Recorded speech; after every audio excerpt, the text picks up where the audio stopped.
I said, hold up, you can get your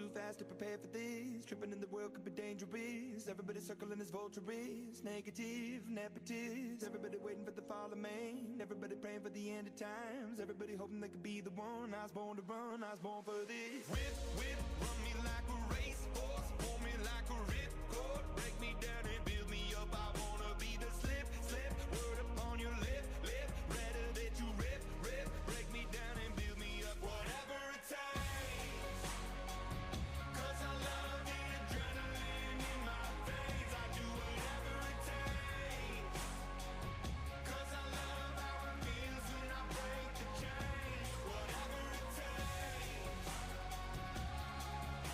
yeah, take me to the top. I'm ready for whatever it takes, 'cause I love the adrenaline in my veins. I do what it takes. Instead of fear of being typical, looking at my body feeling miserable, always hanging on to the visual. I wanna be invisible, looking at my years like a martyrdom. Everybody needs to be a part of them. Never be enough from the prodigal son. I was born to run, I was born for this. Whip, whip, run me like a racehorse, pull me like a ripcord, break me down and build me up. I wanna be the slip, slip, word upon your lip, lip, better that you rip, rip, break me down and build me up. Whatever it takes, 'cause I love the adrenaline in my veins. I do whatever it takes, 'cause I love how it feels when I break the chains. Whatever it takes,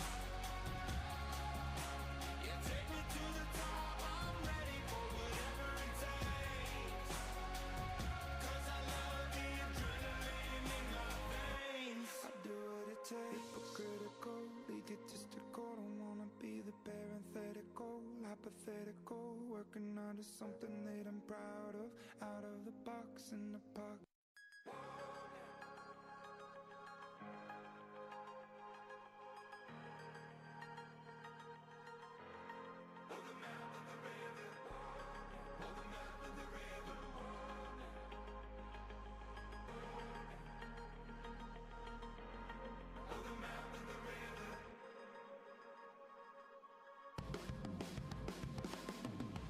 I wanna live a life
and gentlemen, Turnaround Arts, people all over the world, brothers, sisters, around the planet. Let's go, let's go, let's go. Come on now.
Good morning. Welcome to the Arts, Media, and Entertainment Leadership Institute for 2018. How many of you are familiar with Turnaround Arts? Okay, Turnaround Arts is a national program that came out of the President's Committee for the Arts and Humanities, and they take the lowest performing schools in states across the country and provide them with rich, in-depth arts integration instruction and watch their scores come up. And so each year they go to the White House, they produce videos like this, and they're students from all over California. California has the largest number of turnaround art schools of any state in the nation. There are 13 now, and there are going to be 30 soon. And so they're programs that feed into your programs, and it's another way that we're making inroads in the arts and people understanding the role of the arts in education. I'm thrilled to see all of you here today. This is an exciting day for me because it's a chance for me to get out of the Department of Education and talk to the people who do the work on the ground. And so I appreciate so much you all coming today and the interaction you're going to have over the next few days. We have a really good program lined up for you. We have some really exciting keynote speakers, and we've sort of rearranged the way we're doing the breakout sessions. In the past, we've done the breakout sessions based on the industry sector pathways. This year, we listened to the comments that you made on your comment sheets, and we listened to our statewide advisory and identified some key professional development areas. And so our breakout sessions are going to be focused around those professional development sessions this year. And we'll talk a little bit more about that as we get a little bit closer to sending you off to the morning's breakout sessions. I'm sure that everyone here has seen me once or twice, but my name is Jack Mitchell. I work at the California Department of Education. I'm the Arts, Media, and Entertainment Consultant there. And so my job is to support the programs that you all work in around the state to be sure that the folks at the department understand the value of what you do, and also understand that there are people out there who have professional development needs, who have facilities needs, who have things that need to be provided to them by the Department of Education, and to be your voice at the department. And so I think on the last slide you'll see my email address. Please feel free to email me with any issues you have around arts, media, and entertainment education. I want to talk a little bit about the demo sites. There's only one person at the department. In Ag Ed, for example, there are 7 consultants like myself. Okay? In arts, media, and entertainment, there's only one, but I do have support, and I'm supported by a regional string of demonstration sites that start up in Arcata, California, and go all the way down to Coronado School of the Arts in the coast in San Diego. And so these folks are also available to you as professional development resources. So if you are struggling with putting together an advisory or struggling with your teachers aligning their curriculum to the state standards, these regional professional development sites are there to help you. Each one of them also does a demonstration day each year so that you can go in and see what their high-quality arts, media, and entertainment program looks like. And so those are some resources that are available to you around the state. I'm really excited for this year's conference. Last year we had some outstanding keynotes, and this year I think we've even gone one step better. We have Tom Nguyen from Adobe, who is a program designer, and he's going to be speaking to you in a moment.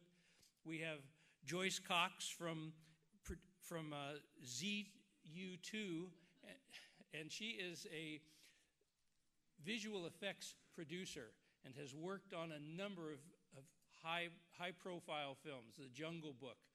She's going to be speaking to you at lunch. And I just wanted to mention that, how many of you have seen the Black Panther? Okay? And because you know the Marvel things, you sat through all of the credits so that you could see what's coming next? Okay? One of the things that was stunning to me and that I shared with my supervisors at the department is the number of people, artists, who worked on that film. There are a lot of actors in that film, but not nearly as many actors as there are special and visual effects persons who worked on the film, and those are the people that you are training. And so she's going to be talking a little bit about that whole area of visual effects that she has a deep background in. And then tomorrow afternoon, we're very fortunate to have Luis Valdez, who some of you know from Zoot Suit and La Bamba. He's a playwright and social activist, and if you haven't heard him speak before, you're in for a treat. He's just an amazing speaker.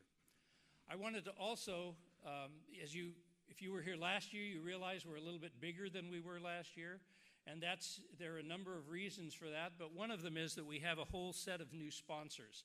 So I want to have the sponsors stand and be recognized. This year, we're sponsored for the first time by Adobe. And raise your hand if you use Adobe products. Yeah, one or two? Okay. Adobe is sponsoring us this year. USITT, how many are familiar with USITT? Okay, USITT is a United States Institute, J? Theater Technology, okay? And it is, up until this time, it's been primarily a secondary organization for, a post-secondary organization for teachers and professionals. But they realized that they really need to look down to the secondary level, and so they decided to come on as a partner so that they can begin to talk to the people who are training secondary students before they get into the post-secondary environment. Returning from last year, we have Wacom. How many use Wacom products? Okay, the Wacom folks are here, and they're going to be providing some support later, and you'll be hearing from them a little bit before we leave after lunch. Avid is here. Any Avid product users? Yeah, so they have a table outside. And then how many of you have signed up for the free certification? This is another first for our conference this year.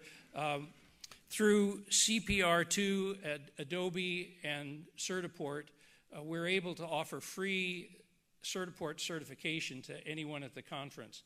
And if you don't feel like you're ready to take the test today, you can get a voucher and take it when you are ready. But you can also go up to their room upstairs. They're going to be in that room all day to find out a little bit more about what certification entails, both for you and for your students. We also have a number of exhibitors here that I wanted to recognize. The Production Pro people are here, and if any of you are theater people or live production people, you're going to want to stop by their booth outside and see what they have going, see what their tool looks like. Their tool is something that you can use to organize your shows and make your shows run more efficiently. But more importantly, it's the kind of thing your kids are going to be using when they leave your classroom and get out into the work environment. Certiport is here.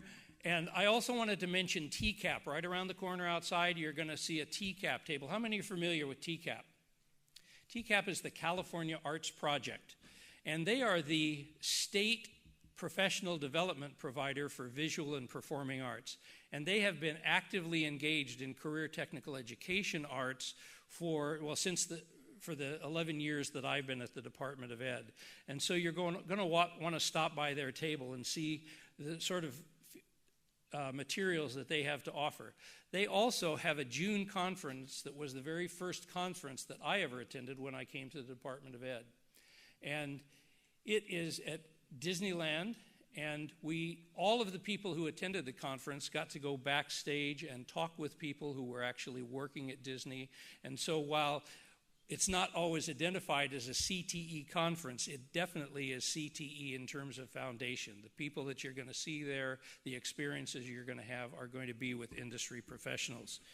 And Certiport, again, I wanted to mention Certiport because they are offering that free certification. All of the keynote sessions at the next 2 days event will be live streamed. And the Millennium High School students are the ones who you see on the cameras in the back.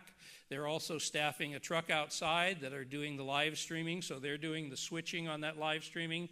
They are working as industry professionals here at this conference to send out the things that are happening here to the folks on the outside. And so I wanted to reach out, thank you to the kids. And to McCate TV from the Monterey County Office of Education. This is a big undertaking, and it definitely wouldn't happen if I was the only person who was working on it. I want to recognize some of those people who have done so much to make this work and make it the event that we're happy to present to you today. First and foremost, I want to recognize my colleague and co-worker that I've been working with for the past 9 years since I've been at the department, and she really is one of that other consultant that the ag people have that I don't have, and that's Chris McClung. Chris McClung.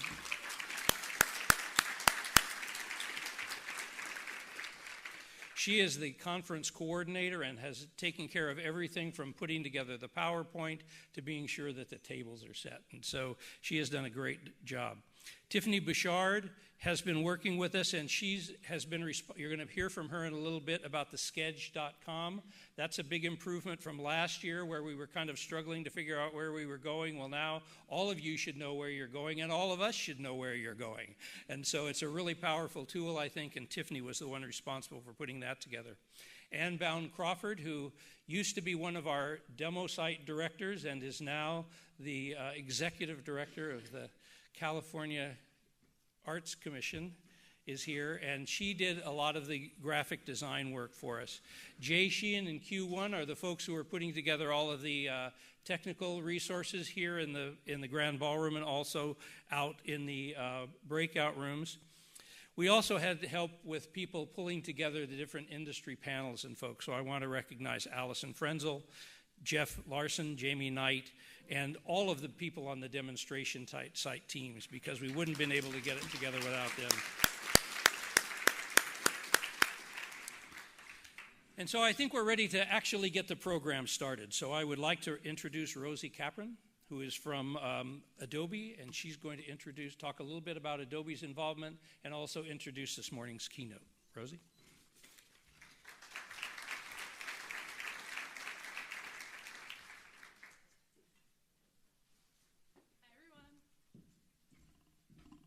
Good morning. My name is Rosie Capron, and I work at Adobe on our certification program, so I hope that many of you get certified today. And I'm situated within the education programs team, and I just wanted to say really a quick thank you before we get started today. Adobe is committed to empowering the next generation to create the future through powerful tools that help them build amazing digital experiences and to share information and stories like never before. The world is changing very quickly, and it's hard to imagine the society and economy that your students will be entering.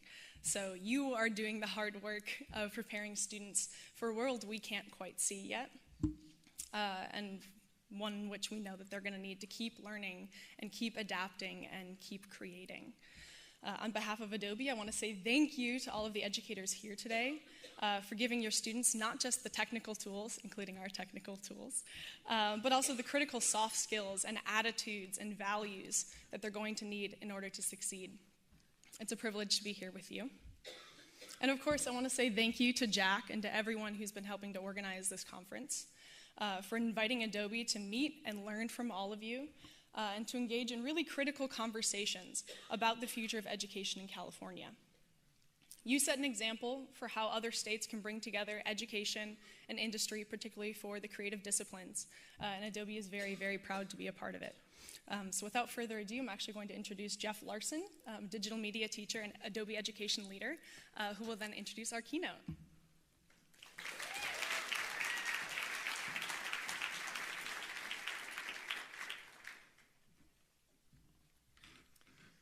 Good morning, all. Well, got to lean down here and readjust it. All right. Good morning. It is an honor and a privilege to be able to introduce the first keynote speaker for this year's AME Leadership Institute, and I'm really thankful that he has taken the time to join us here today. I first met Tom several years ago through the Adobe Youth Voices program when he reached out to see if I was interested in piloting and testing a new software that they were developing. Tom and his team visited my classroom, bringing their enthusiasm and passion for engaging young people with new possibilities, telling stories and perspectives and sharing their voices with graphics, sound, and motion.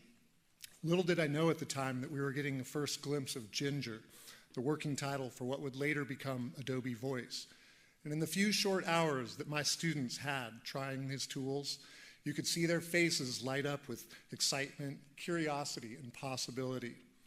This is the same feeling I get anytime I have the chance to talk to Tom and hear about what he's working on and what he's doing, and I always go away inspired to continue to the work that I do with my students. The tools that Tom has helped develop are an extension of the innate drive and urge that we all have to tell and share our stories. And with his artistic and technical vision, he and his team have created something that allows people of all ages, backgrounds, and abilities to bring their stories to life with exhilarating immediacy and elegant beauty, and then share immediately with the world. The impact of these tools on education, communication, and connection are profound and are a perfect example of how important creativity is in our lives and the potential it has for positive impact and transformation. Tom is a principal at Adobe, overseeing product management for the next generation of creative tools. He's pioneering approaches to empathetic design, storytelling, and product innovation to empower more people to create what they imagine.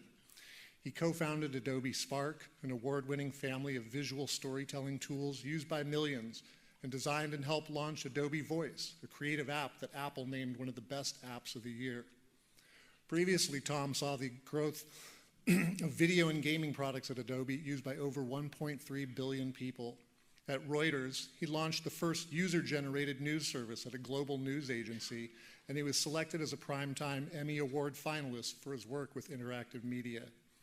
In recent years, Tom has led design thinking education and created self-directed learning curriculum for an after-school digital literacy program empowering students across 20 orphanages while working in Vietnam.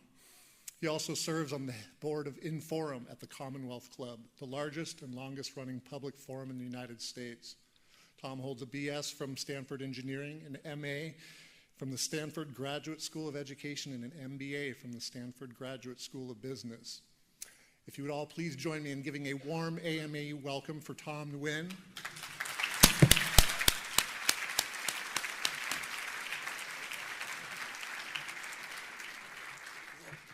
Awesome.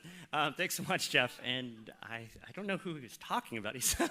I sound more impressive, I think, on paper, perhaps. No, but I'm super excited to get to meet you all today. So today, we're going to be talking about tools for building the future. Rosie mentioned, like, we spend a lot of time thinking about tools and technical tools in Adobe that empower folks. But really, I'm not going to be talking so much about apps and products so much as the skills that you guys are sharing to folks. But anyway, so I'm Tom Ngyuen, and as you may guess, I'm a nerd, right? And as evidence, a formative experience of my childhood was after my parents had saved enough and offered to buy me my first computer. My dad worked at a local factory, my mom was a school janitor, so none of them had ever used a computer before, right? So they let 11-year-old me decide what computer we would get. You could not imagine how excited I was. Right, so this is back in the 90s. My older sisters, who were very wise, they insisted I should get a Windows PC so that I could learn valuable skills like DOS and Windows and actually get a job someday. But after spending days and days in the local library, knee-deep in computer books and magazines, they used to have like books and magazines about computers, because I knew I didn't care about memorizing how to use this. This, in case you're wondering, this is DOS. But I wanted to learn how to create things like this. I wanted to make things, beautiful things. And in case you're wondering, this is considered beautiful back then, black and white, pixel art. But so against the advice of all the adults in the room, I spurned all my future career prospects, and I got a Mac. So... So you can look at this beauty. I did all of my school all of my school assignments on my Mac Classic 2. Every week, I'd have a page-long essay that I dread having to write. I'd get 3/4 of the way through, and then I'd get bored. So then I'd just start playing with all this fun, nifty font and layout options that I had at my fingertips. I didn't think much of it, but I was actually learning, right, about typography and graphic design, leading, tracking, kerning, hierarchy, negative space, proportion, balance. And I realized, hey, I had a problem. My essays were too short. I didn't want to write anymore, but I needed my teachers to feel good about my work. So don't worry, I didn't try double spacing or making the point size giant size. Like, that's for rookies, right? No.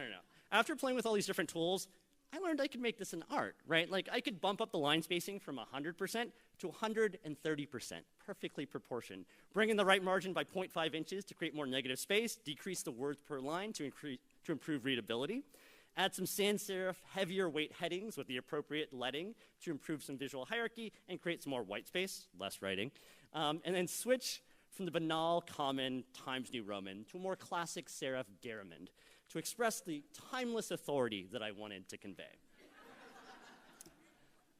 And it totally worked. Right? So I can't believe that I'm going to confess this to an audience of amazing teachers. But as you can imagine, this was a game changer for 11-year-old me. Right? Better grades with less work. This is amazing. But more importantly, it imparted this seminal lesson for me, for young me, about the power of design, art, production, media. Right? The ability to understand and change how people feel is incredibly powerful. And that is what design and art and production, media, that's what these industries, that's what you do. And also, the most illuminating problems weren't the ones that were assigned to me. They were the problems that I learned to notice. And so, Rosie talked about kind of the change that's happening these days. And the Department of Labor talks about how 65% of today's school kids are going to end up in jobs that haven't even been invented yet. And spoiler, it would turn out okay that I didn't learn how to use DOS. Things evolve. Right? And so this might be scary because when so many other parts of school can seem like this endless parade of problem sets or memorization drills, but your classes, like digital media, art, film, theater, game design, these are the critical spaces where students are allowed, encouraged, empowered to realize their own creativity, to know they can create. And for many of them, your classes are the first time they get to define the problems and create their own solutions, just like I did when I got to play with my Mac. So I'm super honored to get to chat with you all this morning. And I'd like to share some industry perspective on working in software and tech in Silicon Valley, to start kind of building more of those bridges between industry and the amazing work that you do in the classroom. Tell you more about how we build future products used and loved by millions of people, and highlight some of the valuable tools that we use, which happen to be the very skills that you're giving your kids. So, what happened to that kid who learned he could use graphic design to trick adults into giving him good grades? Well, one of those adults, my 7th grade teacher, Ms. Hershag, she noticed. She knew that I loved playing with typography and design, and so she asked me if I wanted to be the editor of our school yearbook. It was the closest thing we had to digital media at my school, and that's where I learned, like, back in the day, PageMaker and then Adobe Photoshop, and fell even deeper into the rabbit hole. So as Jeff mentioned, I would go on to study computer science, design at Stanford, got an MBA, bachelor's degree from education, et cetera, like super nerdy guy. I confessed that before. And somehow I guess I really enjoy photography and fruit, as you can tell from this photo. And so after I graduated, I managed innovation strategy at Reuters. I was selected as a Primetime Emmy Award finalist for building this global interactive TV news network. We did not win, however. In case you're wondering, somehow Sesame Street won that year. It's okay, I still love Cookie Monster. And these days, I'm principal product manager at Adobe for what we call Next Generation Creative Imaging. That's part of the group that runs Photoshop. And my job is to lead a team to invent the creative tools of the future. And that invention is really to co-invent the tools of the future. Because as Jeff mentioned, a lot of that is working with folks like you, working with classrooms, teachers, with students, to figure out what you need and how we can help. So thanks again to Ms. Hershag, because it's come full circle. And now I get to help build some of these awesome rabbit holes. Unfortunately, I can't say too much about what I'm working on just right now in creative imaging, because that hasn't been announced yet. But feel free to catch me later if you'd like to learn more, because I'd actually love to talk more and get your feedback. But I can share some of the behind the scenes of the other products that we've built. And so working at Adobe, I've managed these products used by billions of people, created and launched Adobe Spark, this creative storytelling family of tools that millions of people use to tell their story. Do we have any Spark users in the audience? Spark fans? Nice, that's awesome. So this is our newest kind of tool family, and it's really focused on helping it make it easier for everyone to tell their story. So I'm going to share a little bit of history about that. The first Spark app was actually originally called Adobe Voice. It was this mobile app and a website that let people create stunning animated explainer videos. Those 2-minute narrated videos that you see on like every organization, startup, or product's webpage these days. So you could just talk to your iPad or your Chromebook, pick images, and make this cinematic explainer video in about 15 minutes for free. It actually even sweetens your voice so you sound like you're in an Apple commercial. And speaking of Apple, Apple named it Best App of the Year. David Pogue, who is a journalist at the New York Times and now Yahoo, called it one of the simplest, most creative, most joyous apps ever written. And because that's such a low bar, Fast Company put simply, Adobe Voice is a godsend. And we're really humble, too. But way more importantly, millions of people have used Spark to share what matters to them. So from first graders with autism learning to tell their stories for the first time, to officials at the United Nations reporting on what's happening in the world, to countless students and teachers like you around the world that want to share their story and make an impact. So today I'd like to share more about how apps and software like Spark get created. A tech company in Silicon Valley may not necessarily seem to fit super neatly into arts, media, and entertainment industries. But as it turns out, what you teach prepares students for these adjacent creative industries like ours, like in tech, incredibly well. So I'm fortunate to get to spend a lot of time talking and listening to educators. And sometimes I'll hear folks use terms like core academic classes as opposed to classes like art, design, media, or production. But I want you to know that inside Adobe, inside our meetings, inside of our teams, when we talk about core academics, we're not talking about math, science, English, or history, as important as those are. The core to us is where students learn they can create, and it's what you teach. This creative core is what's going to be essential for the jobs of the future.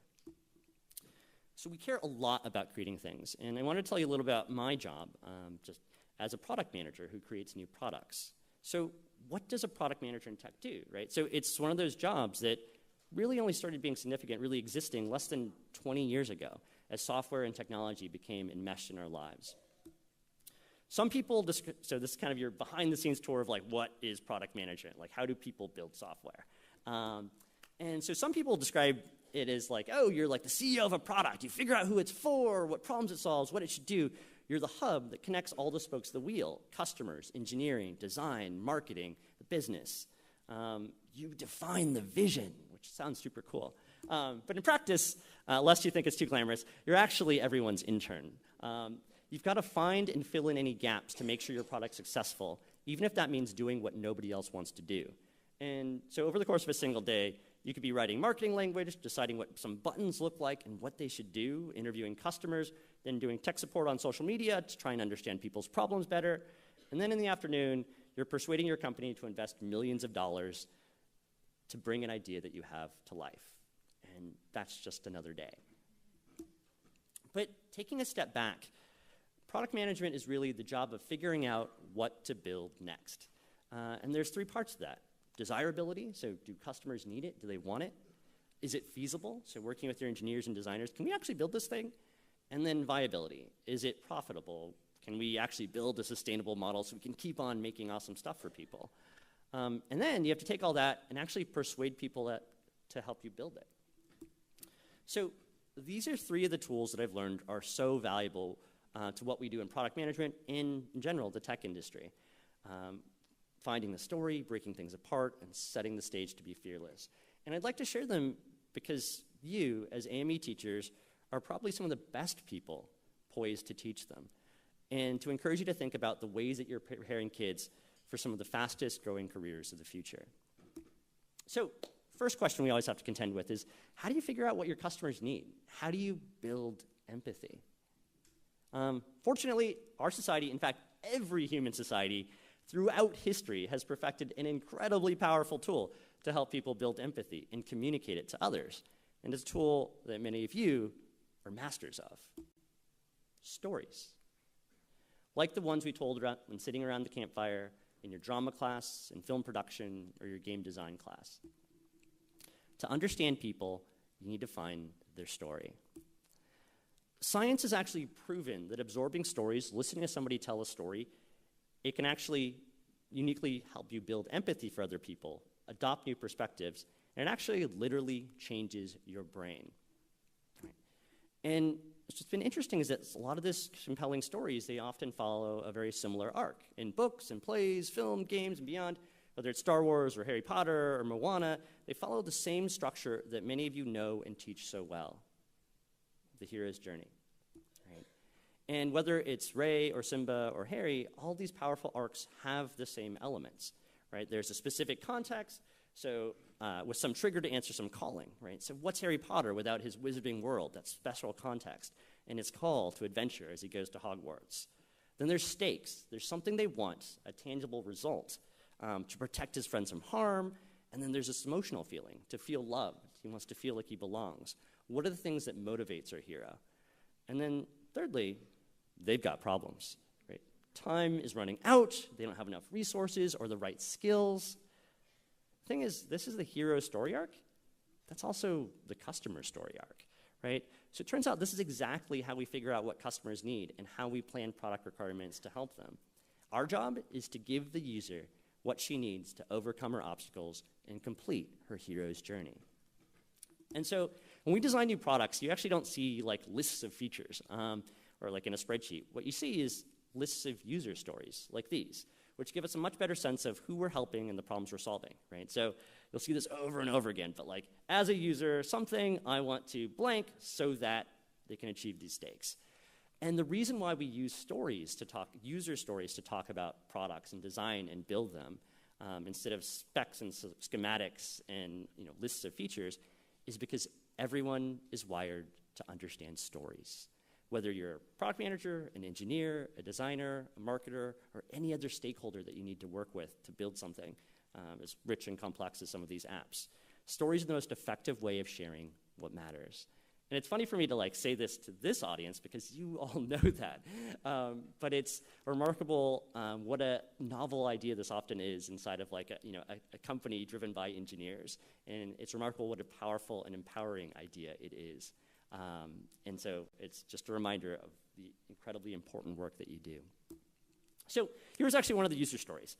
And as a media teacher with limited time, I want to help students quickly play with and revise the structure of stories so they can create stronger narratives, right? There's that specific context, that problem, that goal, and the reason why, those stakes. And actually, this is inspired. Jeff mentioned he was an awesome help in kind of partnering us in the early days of Spark. And we were in his classroom, and we could see, like, not just how limited his time was. Is like 5 kids are trying to grab his attention in between class periods, asking 5 different questions. Like, clearly, like, there just wasn't a lot of time there. His kids had learned to use storyboards in an awesome way to revise their stories before they took them into production. But once they started fighting fidgety timelines in a video editor, it got a lot harder to iterate and revise and try new ideas out. So as a result, Spark Video includes these built-in story starters, example narrative arcs, and it lets students just drag and drop parts of their story as if they were index cards and try out different ideas in seconds. And teachers and students love it for that. So as you teach narrative, consider how you're teaching kids how to find and solve problems in the real world too, because that's exactly what you're doing. Okay, so stories help us find the right problems, but how do you know how to put together the right solution, right? Like, that's a critical 21st century skill. That's a lot more important, putting solutions together, than trying to memorize what a Google search can just tell you in 3 seconds. And even pre-Google, educational psychologist Jerome Bruner put it well, right? Knowing how something is put together is worth 1,000 facts about it. That's what you teach, how to put things together. So one of the best ways to learn how to put something together is to break the thing apart. In tech, we call this decomposition. You'll break down a complex problem into parts that are easier to understand and piece together. Whenever we build anything, we deconstruct big, scary problems into small, manageable ones. Right? So in creating Spark Video, we learned that a lot of communicators wanted an easier way to create these compelling short videos. They wanted all the pieces of a great explainer video. Right? It's super simple. Compelling stories, stunning images and video, After Effects-style motion graphics, engaging emotive music, and captivating narration. And by the way, most people are really time constrained, so they're really only going to spend 15 minutes on this. Maybe not the easiest problem. So, like, how do you need all of those things? Where do you even start? But it turns out some pieces are actually more important than others. So we would take time to watch professional explainer videos, visual essays, the work of masters. And in the vast majority, you notice that if you muted the narration and just watched the visuals, you had no idea what it was trying to tell you. A lot of pretty images, though. But if you only listened to the narration without the visuals, often you'd get a lot of the story. And so maybe we could break down this big problem by just figuring out how to help people make these like awesome, just a 2-minute voiceover, right? So then I spent weeks diving into a personal crash course learning about the art of radio and podcast production. This is, by the way, like How to Make Radio, a graphic novel by Jessica Abel and Ira Glass, and it is awesome. And so the first real prototype of Adobe's newest, latest, and greatest video editor was actually just a voice recorder app. But when we put it in front of customers, it was still too hard. If you've ever tried to make a great voiceover, it's not easy, right? Let's say you need to make a minute-long recording. That means you have to be perfect for 60 seconds. But then at the 58th second, you'll cough or say or your computer fan is going to turn on. And now you're wasting time with a dozen takes, or you could spend an hour fighting with an audio waveform editor. There goes the 15 minutes that you had to create your entire video. So, okay, it's hard to be perfect for 60 seconds. So take two. Let's keep on breaking it down. Right, so I asked your team to build a second prototype. And this one, you just press and hold the talk like on a walkie-talkie, right? So you just record one line at a time. If you made a mistake, you can just re-record it, just that one piece. And then Spark would just stitch together each line smoothly together into this perfect minutes-long narration. So when we tested this block-based approach with users, one of our beta testers took it home, and her 8-year-old daughter got hold of her iPad to play with it. She decided she was going to practice her part for a play that she was in, and she used Spark to practice her lines one at a time. So she locked herself in a room, and she just kept recording and recording, just pressing and holding that walkie-talkie button. Once upon a time, once upon a time, once upon a time. And when she came out, she hit play for her mom to play back all those little pieces stitched together. And her mom told us, it was amazing. My 8-year-old daughter sounded like Obama giving a speech. And then we knew we'd solved a problem. Anyone can be perfect for 3 seconds at a time, right? So decompose your problems. Take those big, hairy, awesome goals that you have and break them apart into small ones.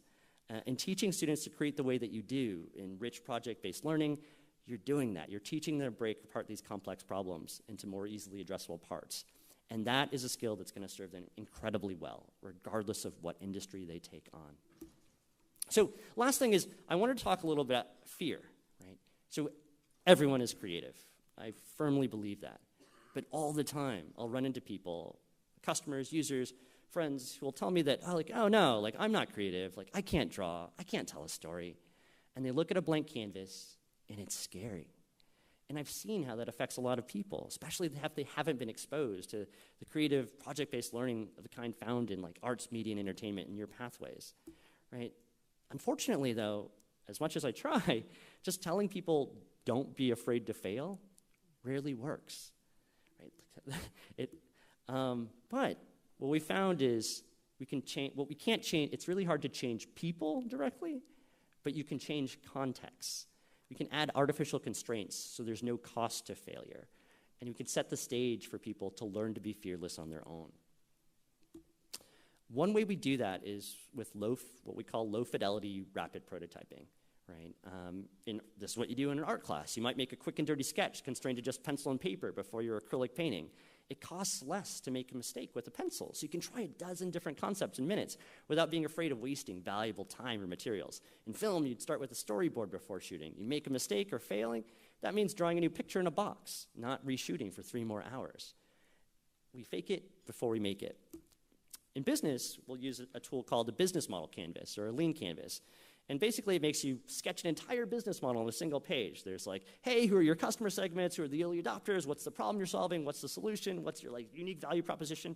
Like revenue, cost, like you squeeze this all into a single page. It's never perfectly right. But those constraints force people to get their ideas on a single page, which makes it easier to test their idea and get feedback from others. And when you learn something is wrong, it's not scary because you can just change it and sketch out a whole new business in another 15 minutes. Right? So this idea of what you're doing in terms of prototyping, whether it's sketches and storyboards or mock-ups, these are the things that translate directly into the new businesses that don't exist yet today. So here's another real-life example of rapid prototyping. You're about to see the stunningly gorgeous early design that I created for what Apple, as we mentioned, would declare one of the best apps of the year. Ta-da! Beautiful, right? Like, I'm super proud. Check out this curvy round rect buttons. This is what sparked Spark. It's just a paper prototype kind of explains the model of like, hey, we're gonna have a whole bunch of blocks. You can record a bunch of blocks. You can rearrange them into a different story arc. You can hit play, and it stitches them back all together. And this like single little post-it is essentially like the core of what would become this product family for millions and millions of people. But making prototypes like this would help us reduce the cost of mistakes and experimentation.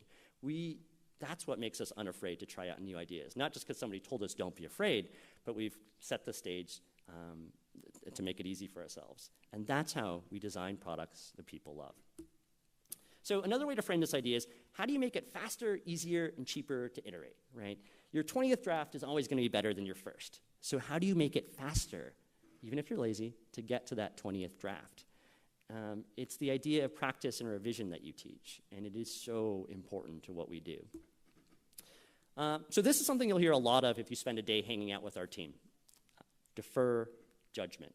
It comes from design thinking and brainstorming, the idea that separating idea generation and judgment into separate steps is good because it encourages more new ideas, so you don't kill them before they're ready, and you end up with better ideas in the end. Now, I like to say that there are no bad ideas, but is that really true? So recently we actually had an awesome AME teacher remind us why it is. So this is Lisa Gottfried. She's actually sitting right here in the middle of the room. She is an awesome AME teacher, digital media teacher, like many of you. And so last month we actually started a pilot educator externship program at Adobe, where we invite one of your awesome peers, in this case Lisa from New Tech High in Napa, to embed as a member of my product team, right? Like be in all these team meetings that we have, design solutions, figure out what the problems are. It's so valuable for us to spend time with customers, right? Hearing what works, what's frustrating, what people wish they can do, and we learn so much from Lisa. And for the same reason, I'm actually so excited to meet more of you over the course of the next few days because we hope to learn so much from you too.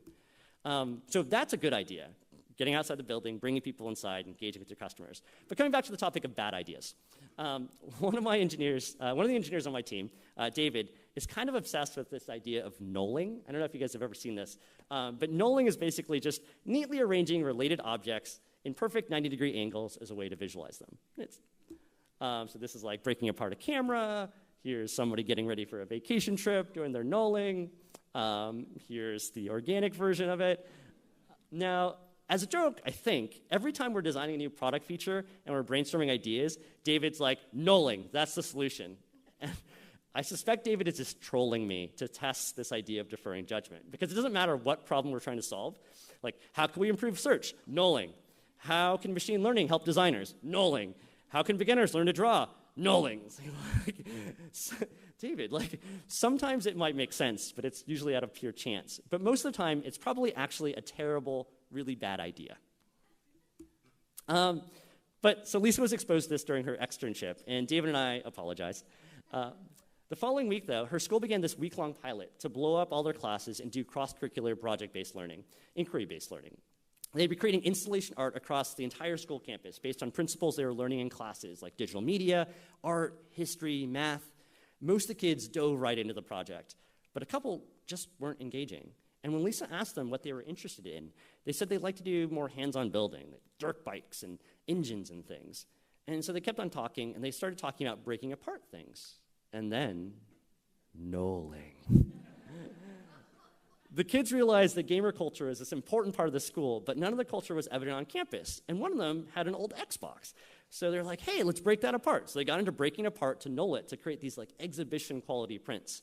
One of them had never been the precise kid, but through the project, he learned the value of slowing down to get to a level of gallery quality craftsmanship.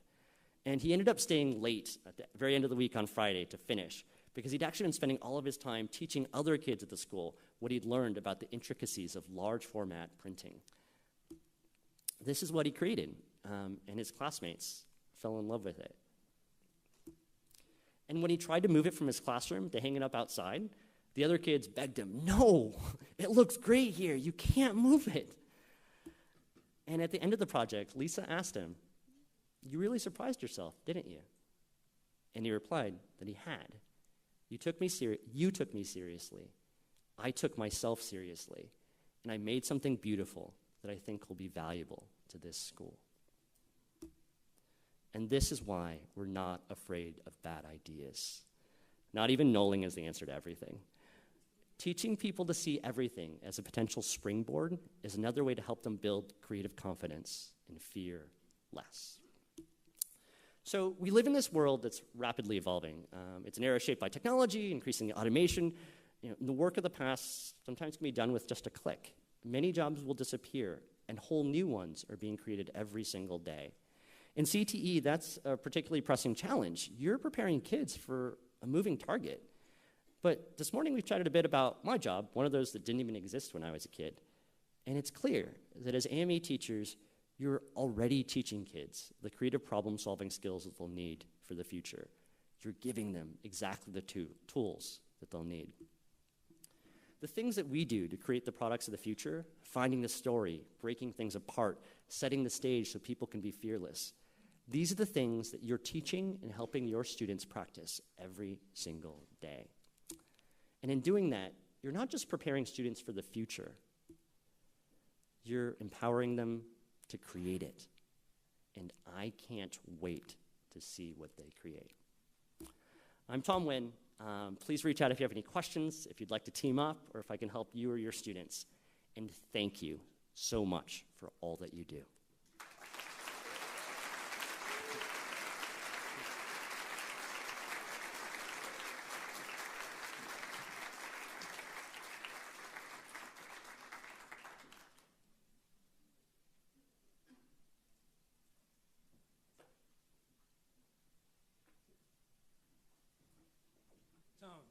Tom, that was amazing. Thank you so much. I think I might be the Knoller guy. I could be that guy. Okay, so that sets the stage for where we're going to be going in the next 2 days. It's about you, it's about your kids, it's about the creations they make. One of the things that I want to mention before we send you off to the first set of sessions is another new feature this year is the free certification that we're doing. And we have a group that is pretty much responsible for that. Sean Glummus used to work with the community college systems, and he's now the head of an organization called 2CPR that works very closely with Adobe and Certiport. And the work that they've done has allowed us to be able to offer that free certification to you and to the other people who are here at this conference. So I wanted Sean to come up and talk a little bit about what they're offering upstairs and what you can expect if you go up to the certification lab upstairs, which will be open throughout the conference. Sean?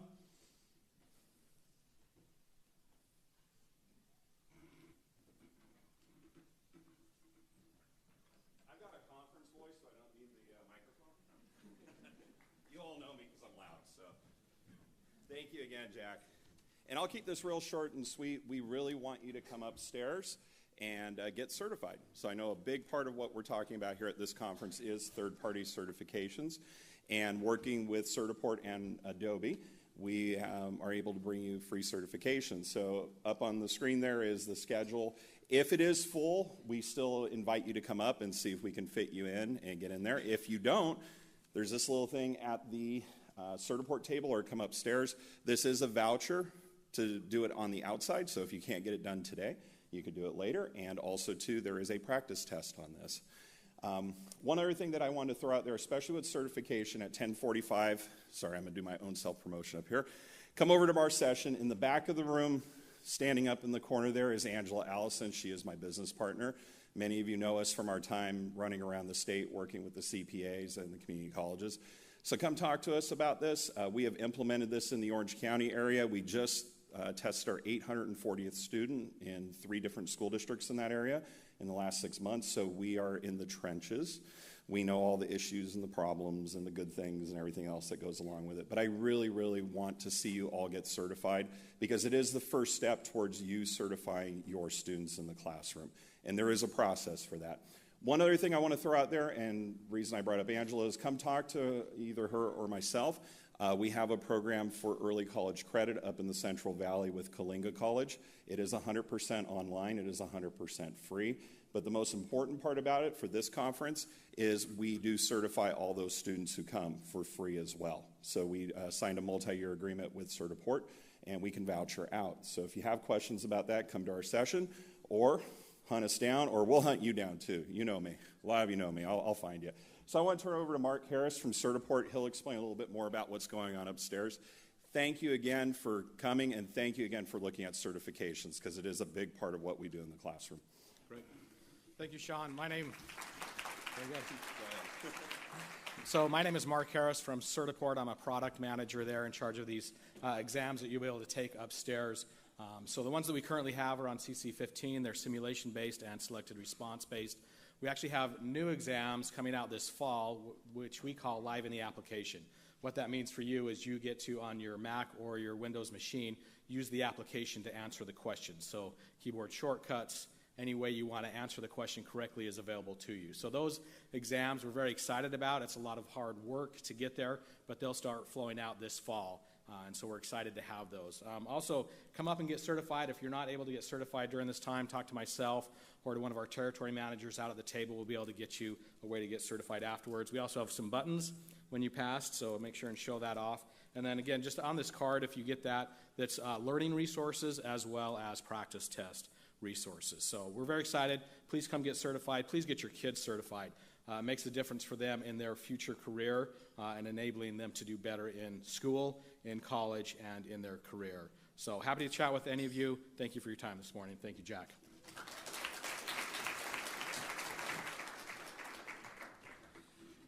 Certification is going to be really important in the future because the new Perkins law is going to require that students completing a pathway are certified in order for you to be able to use Perkins funding. And so the more you know about certification, the better. We're just about ready to go off to our first set of sessions, and before we do, I want to introduce somebody who put together the Sketch.com that I see a lot of you using around the room. She's going to walk you through that app and talk a little bit about ways that you can use it.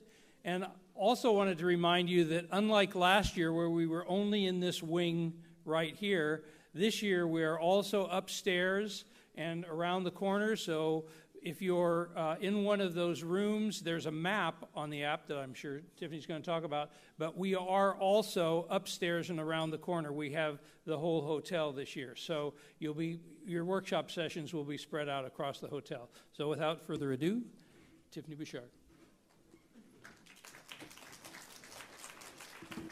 Good morning. I have to keep laughing at myself because I don't know how I, a dance teacher, ended up becoming the unofficial IT person for AME. But I guess you never know where life takes you, and I am going to add it to my resume. So we are using sked.com. It's our event site online. It looks like many of you have already logged on, which is great. I have used it at several conferences previously, and I've found it to be very user-friendly, so I hope you do as well.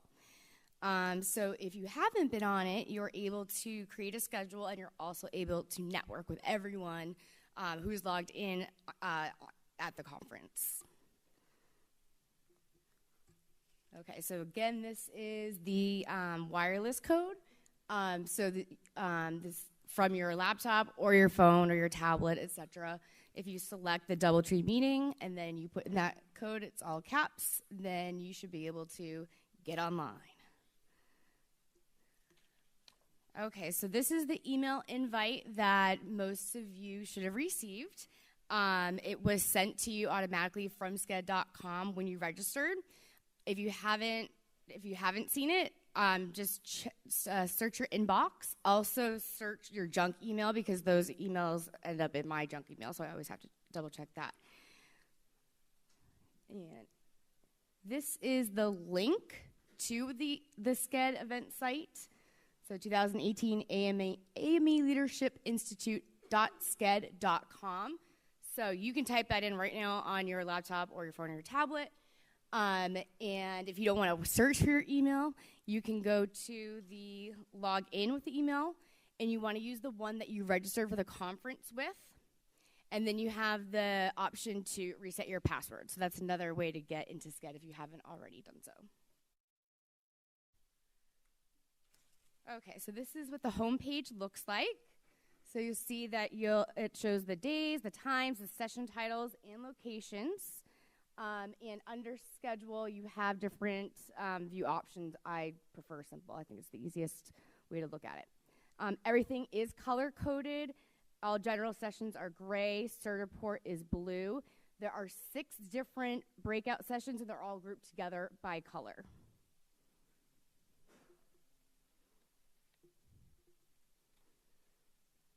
Okay, so once you're on there, once you're logged in, you're able to make selections. You can't, for the 6 breakout sessions, you can't double book yourself.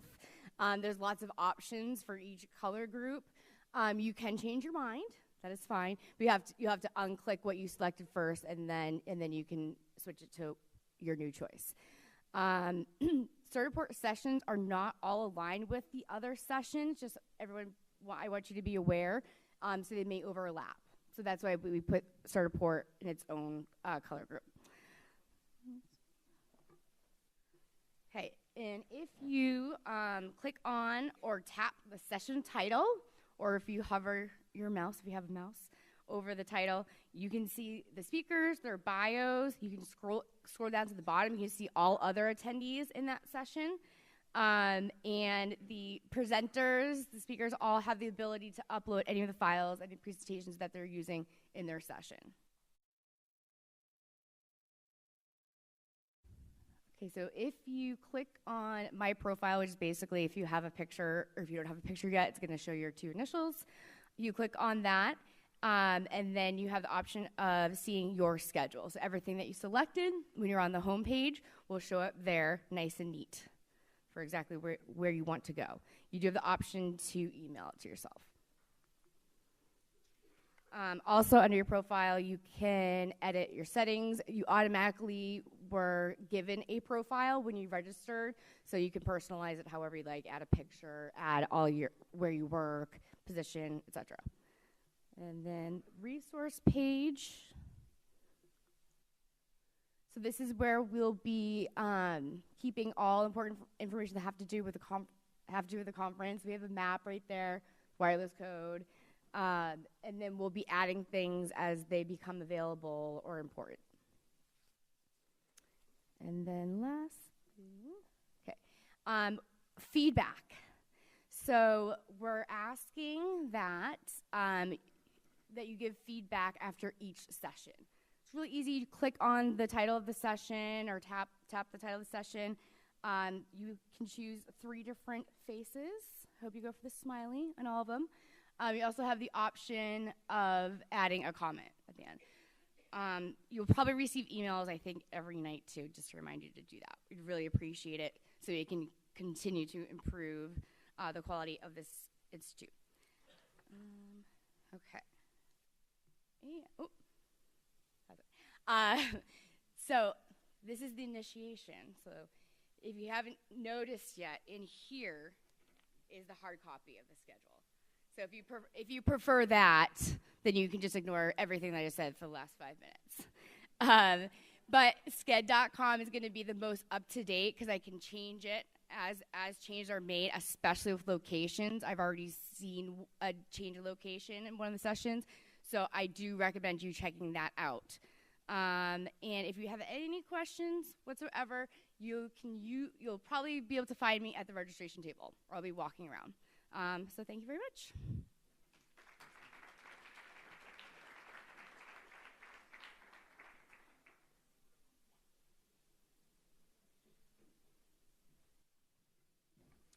All right, we're ready to go. As I mentioned earlier, we have arranged this year's conference around content ideas that are important. Yesterday, we held a statewide advisory committee meeting, and one of the things we talked about was certification. Because certification is going to be tied to funding, we know that everybody needs to know all they can about certification, both product certification, and we have a lot of product certifiers here, and also pathway certifiers, people who provide certification in an entire pathway. And so this issue of certification is going to be taking place all through the conference. And so the first set of breakout sessions we have are all centered around this concept of certification. We have pathway certifiers here, Adobe certifiers. We have precision exams, which certify pathways. And so we'd like you to go and learn all you can about certification and also offer your feedback to those presenters, because as Tom mentioned, this is how they learn about how to change their products to make them more useful to you. So with that, I'd like to thank you for attending the morning session, and we'll see you at lunch.